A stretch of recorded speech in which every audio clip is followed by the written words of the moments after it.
আসসালামু আলাইকুম, কেমন আছেন আপনারা? আজকে আমি বানাবো ফ্রেঞ্চ ফ্রাই আর হোমমেড মিউনেস। তো দুইটা আমি একসাথে বানাই আপনাদেরকে দেখাবো। তো আমি প্রথমে একটা বাটিতে পানি নিয়ে নিয়েছি, তার মধ্যে একটু লবণ দিয়ে দিলাম।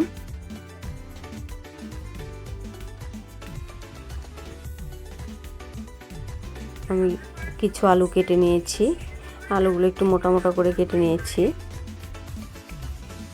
এখন আমি এই লবণ আর পানিতে আলুগুলো কিছুক্ষণের জন্য ভিজিয়ে রাখবো। তো এখন আমি এই সুযোগেই মেয়োনেজটা তৈরি করে নিব। এই জন্য আমি একটা ফ্রাই প্যানে কিছুটা পানি গরম দিয়ে দিয়েছি। পানিটা সামান্য গরম হয়ে গেলে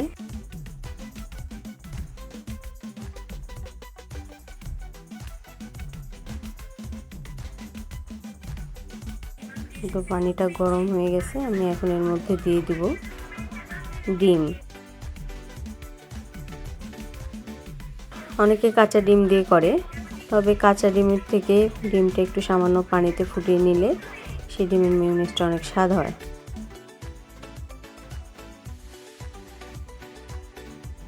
আর এই মিউনেসটা আপনারা ঘরে অনেক দিন রেখেও খেতে পারবেন। তো আমি দুইটা ডিমের মিউনেস তৈরি করব। তো ডিমটা ভালো করে পানিতে ফুটিয়ে নিব। আমার ডিমটা ফুটানো প্রায় হয়ে গেছে, আমি এখন ডিমগুলো তুলে নেব। আমার বাসায় অনেক বাচ্চা আছে, তাদের ভয়েস অনেক সময় শোনা যায়, আপনারা কিছু মনে করবেন না। এখন আমি ডিমগুলো ঠান্ডা করে একটি ব্লেন্ডারের পটে নিয়ে নেব। সামান্য পরিমাণ চিনি,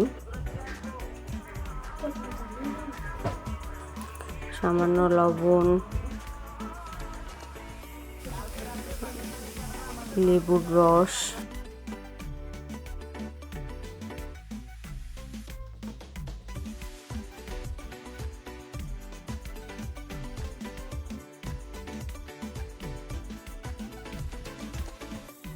সয়াবিন তেল।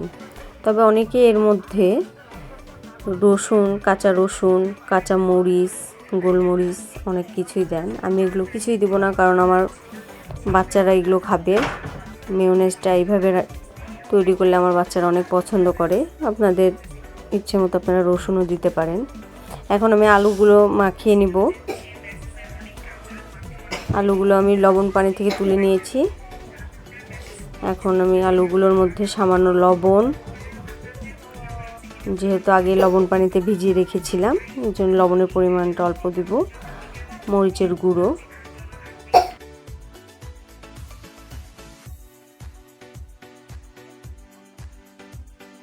দেব সামান্য পরিমাণ হলুদের গুঁড়ো,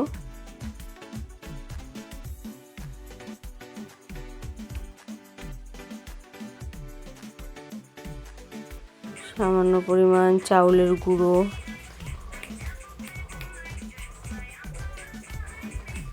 এখন আমি এগুলো দিয়ে ফ্রেঞ্চ ফ্রাই আলুগুলো মাখিয়ে রাখবো।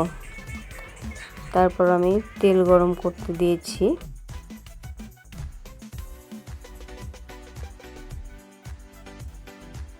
তেলগুলো ভালোভাবে গরম হলে তারপর আমি এর মধ্যে দিয়ে দিব মাখিয়ে রাখা আলুগুলো।